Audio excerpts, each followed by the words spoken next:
Bismillahirrahmanirrahim. Assalamualaikum warahmatullahi wabarakatuh. Hello everyone.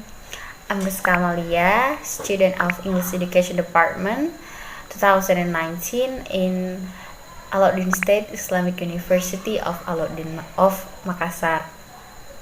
So this video is about my mid-test project in Discourse Analysis course, who is conducting by Dr. Kaharuddin SIPM Home as my lecturer in this course.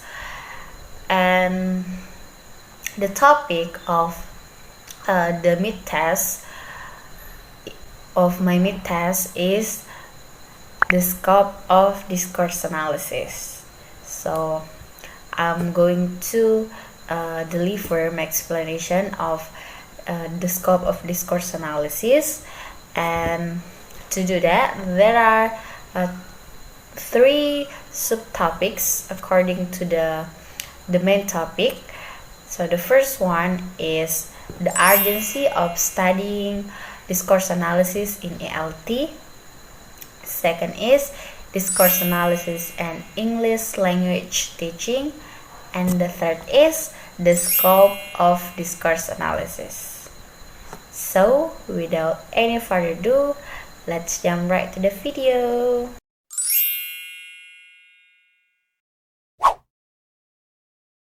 Reason for studying discourse analysis, such as academic reason, pragmatical reason, as well as pedagogical reason. So academic reason is based on academic background, because discourse analysis is one of the subject that should be studied by students, especially for English language students, such as English education students and English literature students, to become familiar with language function in social life, including the role that language plays in forming social relationships.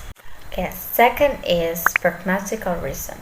So pragmatical reason is about pragmatical elements such as structural forms and functions. To be able to use language in natural communication is not only focused on the correct structural forms, such as the good grammar or the nice pronunciation and etc., but it's also focused on the functional elements. It's about how to use the language in certain based on the certain context or situation to sound more natural as well as acceptable while communicating with a native speaker of English. Okay, the third perspective as reason for studying discourse analysis is pedagogical reason.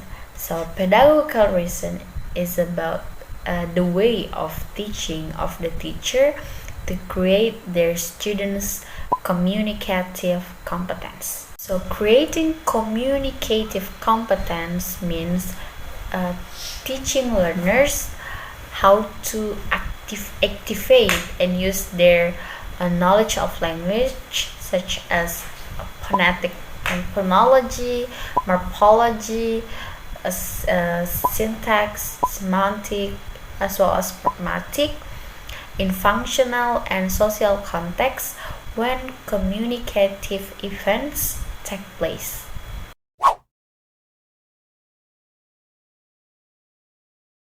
The difference between discourse analysis and error analysis in terms of their genesis and their focus.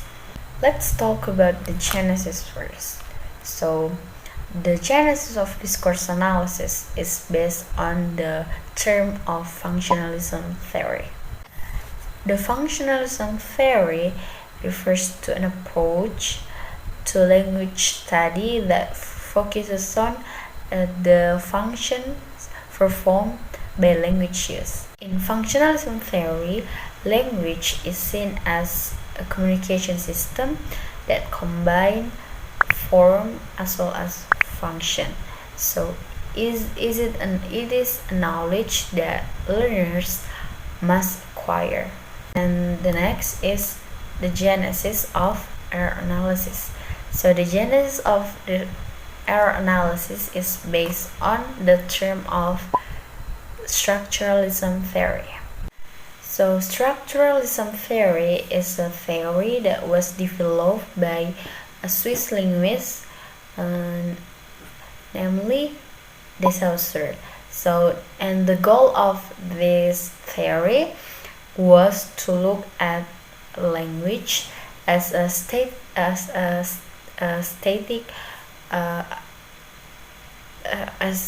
system of interrelated elements. And next is the focus. So the first one is the focus of discourse analysis. So shortly, discourse analysis focus on use both structural and functional of language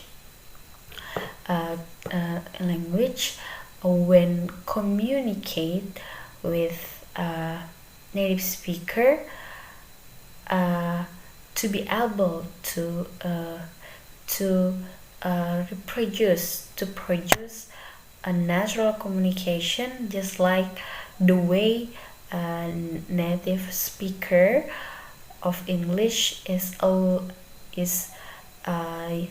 usually communicate. The focus of error analysis is to inform teachers about common mistakes that their students usually make.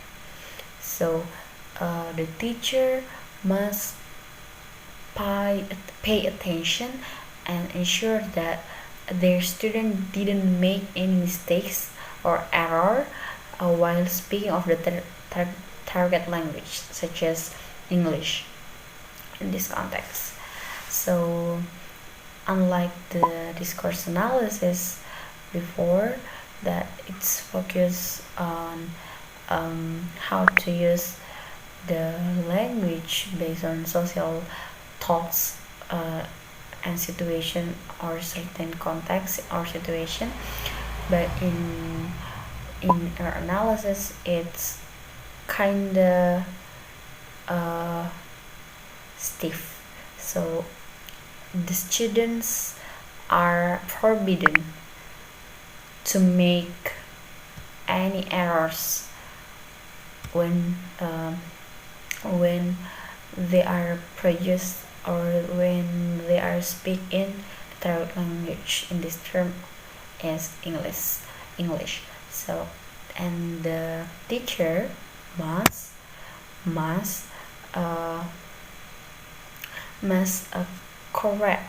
give correction to their students if they make any mistakes. So it's the focus on error analysis.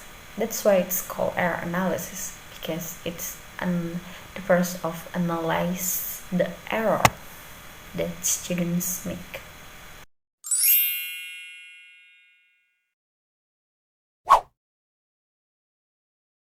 The first one is discourse. Discourse refers to an approach that commonly used to examine language based on its in social context. According to Cook in 1990, he said that discourse is kind of language in use for communication.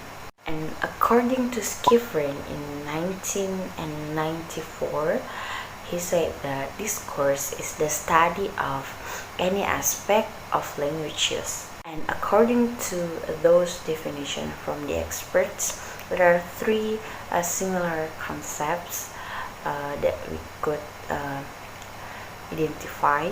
They are: first is linguistic process, second is linguistic products, and the third is linguistic quality. In the linguistic process, there are communication, and linguistic behavior, and etc. And in linguistic products, there are speaking, written, text, and etc. And in linguistic quality, it's like grammatically well formed and coherent. Based on the three similar concepts, then discourse may be defined as the use of coherent linguistic expressions, either speech or written, for communication.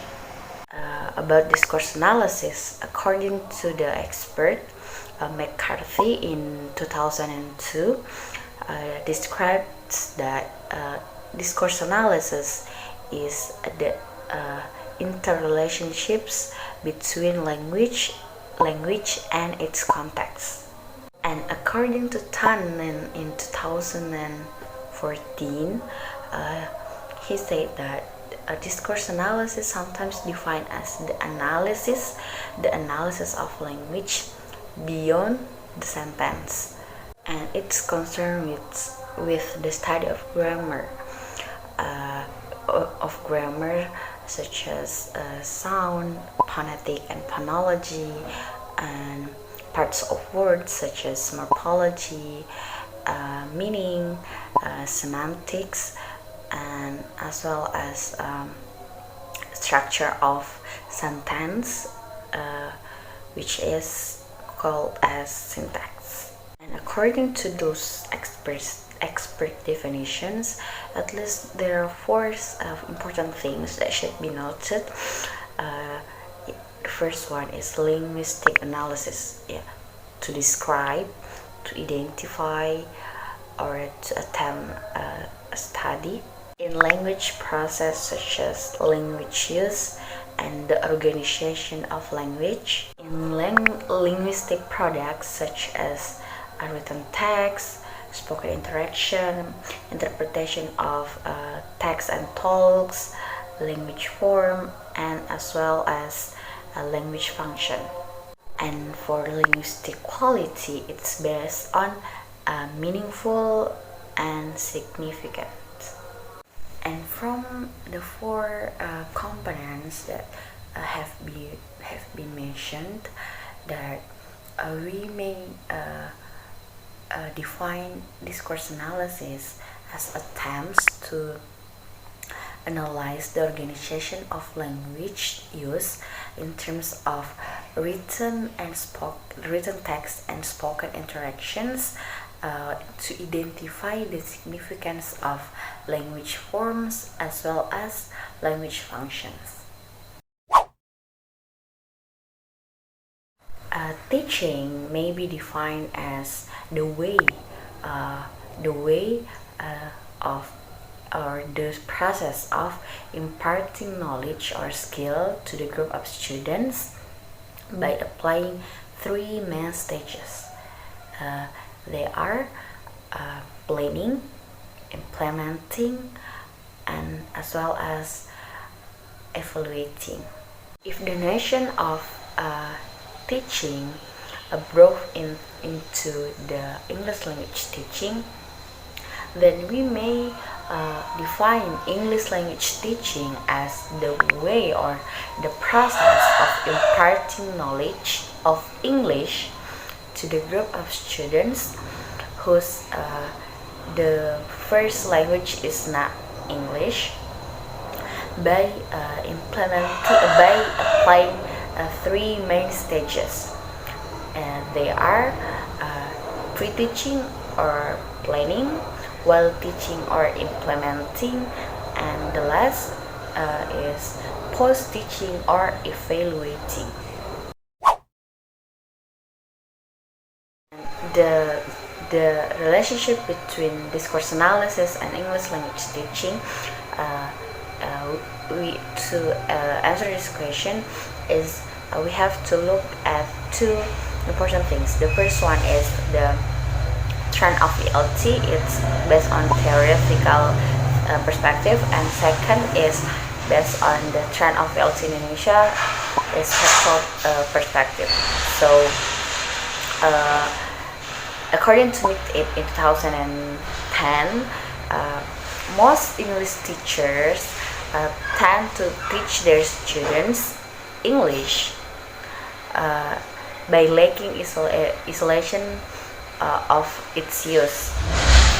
So, as a result, students encounter difficulties when they want to speak in social life, because they just only focus on the form of the language, not the function of the language. That's the theoretical perspective. And in the factual perspective, the turn of ELT in Indonesia, we face the same problem with the theoretical perspective that specified by NITIP. So in Indonesia, most teachers only transferred the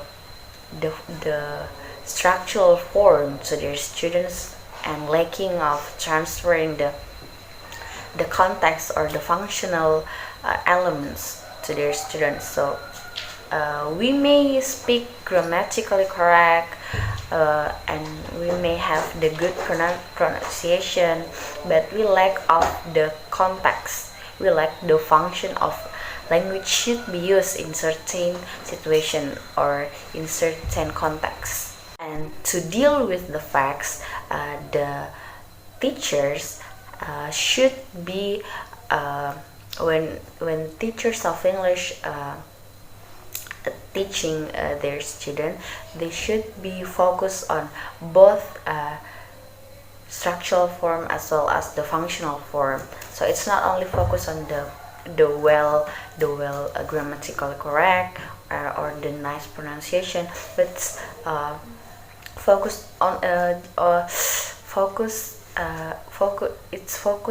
also focused on the functions of the language should be used in real life context. And that's why we should study the term of discourse analysis. To do that, to deal with the problems, we should study discourse analysis. So what exactly the relationship between discourse analysis and English language teaching? So from the previous explanation, we may convey that the relationship between English language teaching and discourse analysis is tightly connected. They are tightly connected because discourse analysis signifies language and language enables discourse analysis. So the relationship is in the interpretation, we may interpret it as the symbiotic relationship, which one will not exist without the other.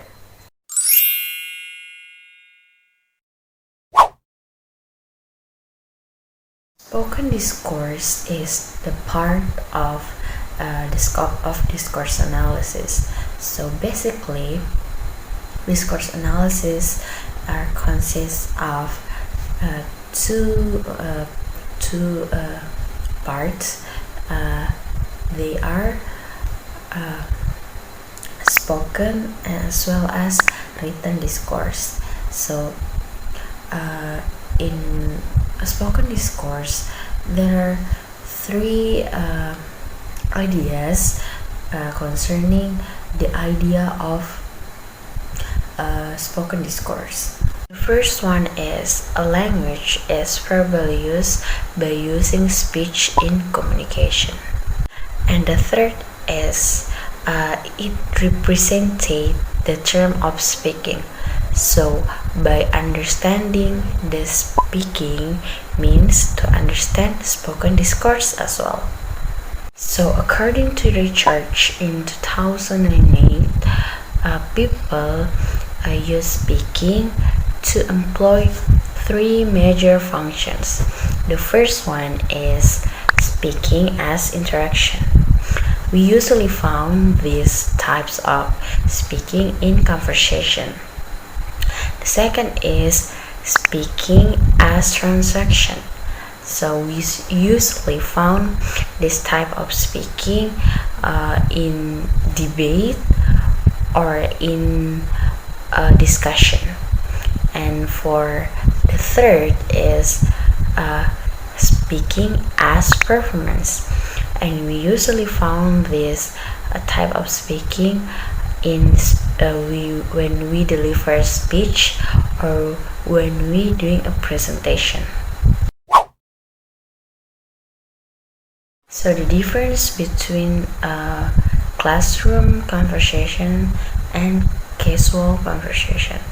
So just focus on the name. So basically, classroom conversation is the type of conversation that we usually do in classroom areas. So it's limited. It's only on the classroom areas. And for casual conversations, is the conversations that we usually do in our daily life.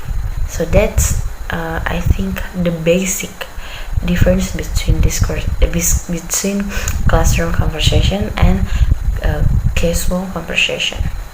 If we go further, there are some things to differ exactly the difference between classroom conversation as well as casual conversation. So the first one is in classroom conversation, when we want to speak or when a student want to speak, they usually raise their hands up like this. But in casual conversation, we don't do that things. We just speak spontaneously without without doing things like this.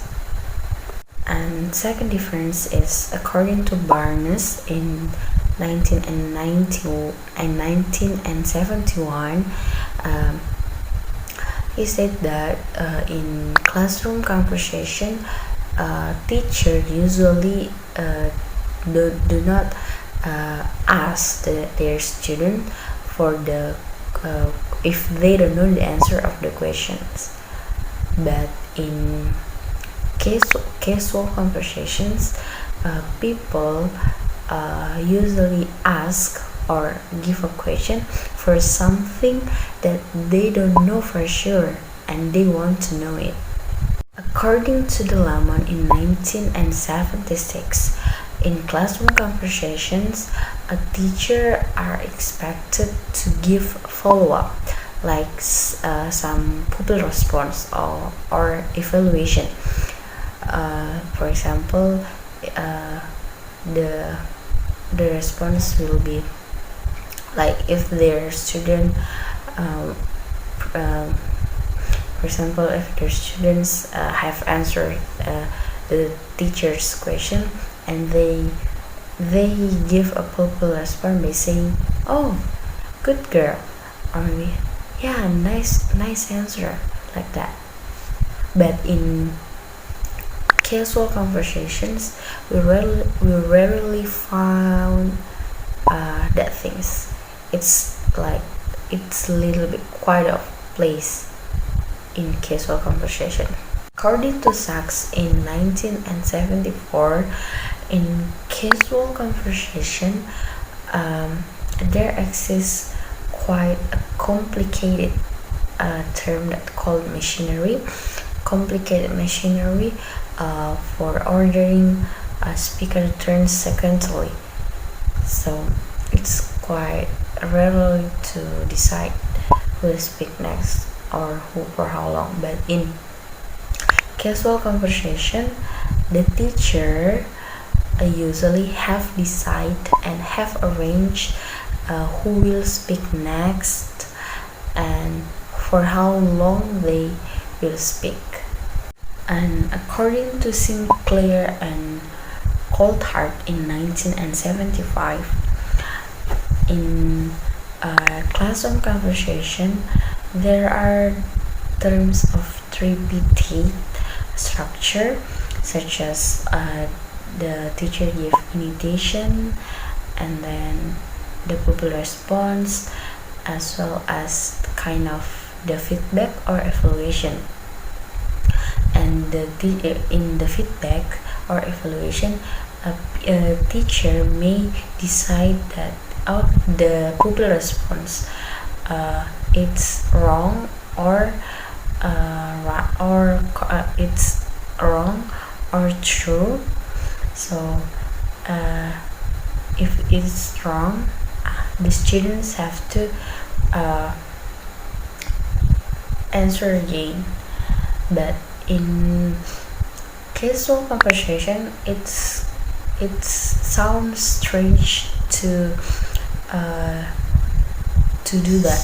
So yeah, it sounds strange in real life conversation or in casual conversation to decide that it's wrong or it's not, it's wrong and it's correct pupil response. So the first one is reasons for analyzing the discourse analysis, the discourse in classroom conversations. Okay, there are 3 reasons. The first reason is to show its typical characteristic based on the structure, the function, and so forth, which have made different in casual conversation. And the second reason is to encourage the students to know and to use the characteristic when they are in the classroom setting and when they want to involve in conversations therein. And the third reason is to see what goes on during the classroom conversation and to evaluate the end of the products of the teaching of the teacher and of the students, according to McCarthy in 1991. And the reason for analyzing the discourse in casual conversations, there are 2 reasons. The first one is they or the students will be able to recognize what type of communication, formal or informal, match the situation. And the second reason is they will be able to identify what types of utterance that used by native speaker when in a certain condition or situation, or it's formal or informal.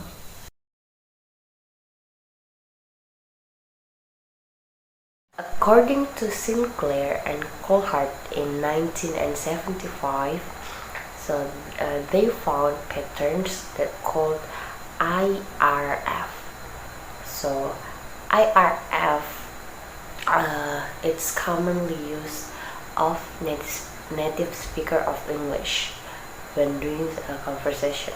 So I stands for imitation. It's like teacher imitates the conversation, and R stands for response. It's the student's response, and F stands for feedback.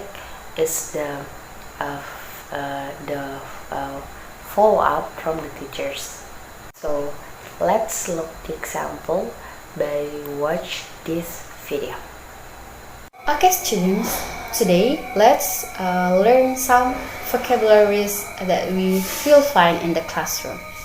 So what is it? A pen, ma'am. Correct.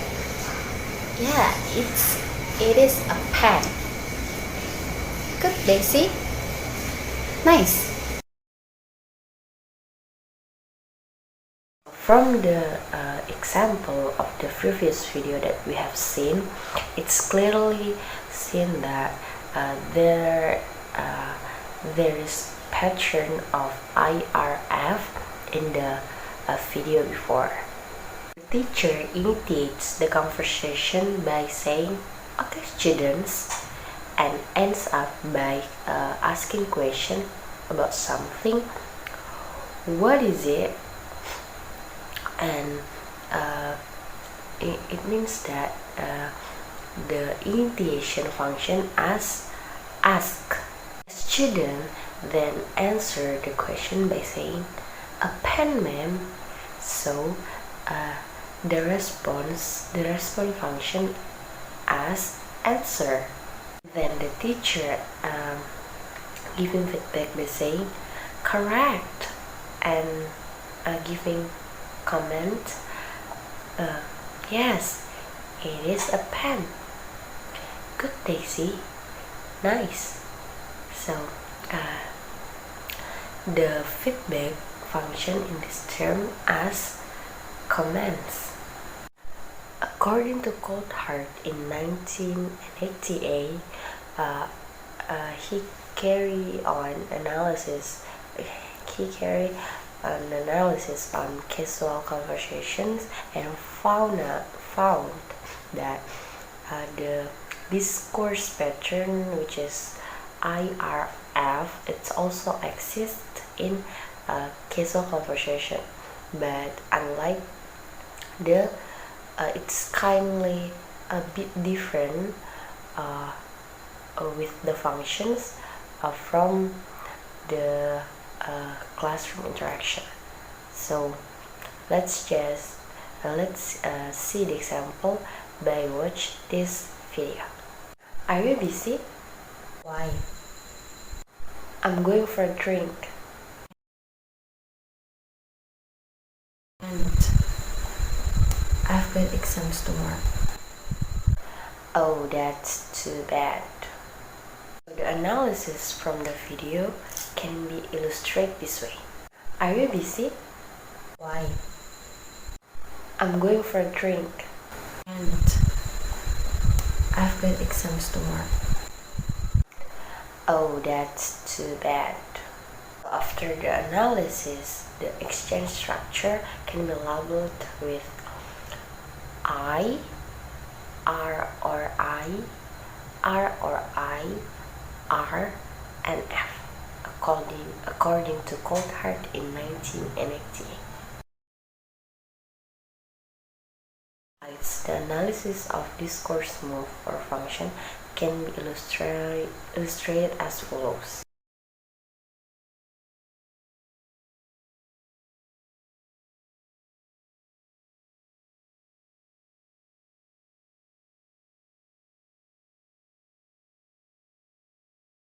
The implication from analyzing the results for teaching and learning speech delivery in ELT are: use the discourse sequence as a pattern. Teacher needs to compile conversational-based teaching materials, which the utterance in the conversational materials are sequenced by using the exchange structure.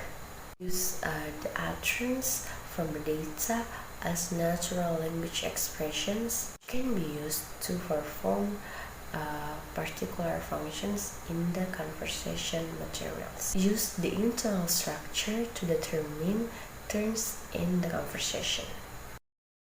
Let's review some important things.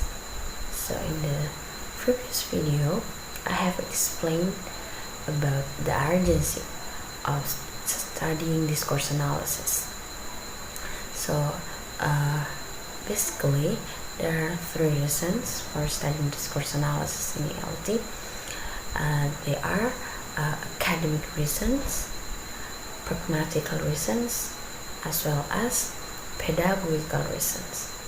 Discourse is all the moments or opportunities that allow someone to use language, whereas discourse analysis is the process of analyzing the discourse in foreign language, both form and function, in order to be able to use it successfully in our social life or in our social interaction. English language teaching is the process or the way of imparting knowledge of English to the group of students whose English is not their first language, which is based on three main stages. The first one is pre-teaching, second is while teaching, and the third is post-teaching.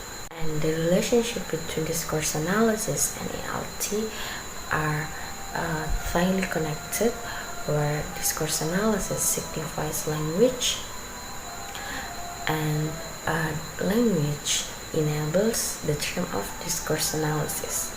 In the term of spoken discourse, so by understanding the speaking, it means to understand the spoken discourse. And there are three scope of spoken discourse. The first one is speaking as interaction, which is found in conversation. Second is speaking as a transaction, where we can find it in debates or in a discussion. And the third is speaking as performance, and we usually find in speech or presentation. For the difference between classroom conversation and casual conversation. So casual conversation, basically the conversation which is conducted in the classroom areas, whereas the casual conversation is the conversation which is conducted in our daily life or in our social interaction. And the term of discourse sequence in classroom conversations, so there's a pattern that called IRF. I for invitation, R for response, and F is for feedback. According to Sinclair and Coulthard in 1975, the discourse sequence for casual conversation, according to Coulthard in 1998, is I, R or I, R or I, R, and F. So I stands for initiation, R or I stands for respond or initiation, R or I stands for response and initiation, R for respond, and F for follow-up. About the recommendation for teacher as well as students when learning English, especially for this in learning discourse analysis when practicing English. So for the teacher is I suggest that teachers should teach their students English by using both form and function, and will not just focus on the form or the form, from the structural form such as the grammatically correct or the good pronunciation, but also focus on the function. It's about how the language used in the real situation or in a certain context. So it's reinforcement for the teacher to teach their student how to speak English naturally by using both form and function. So, and for the students who are learning English right now, so I suggest you that, and or you have to put in your mind that when you speak in English, you have to think in English as well. So you speak English and think in English. Don't think in another language structure, such as for example, Indonesia. You speak English but you think in Indonesia. So if you are willing to speak naturally in English, just like the native speaker of English usually speak, you have to apply that things that when you speak English, you have to think in English as well. First, I want to say a big thanks to Sir Kaharudin as my lecturer in discourse analysis subject. Thank you so much, sir. And I want to send you my gratitude as well to my friends who are supporting me while making this video. And I also don't forget to thanks to myself that for working hard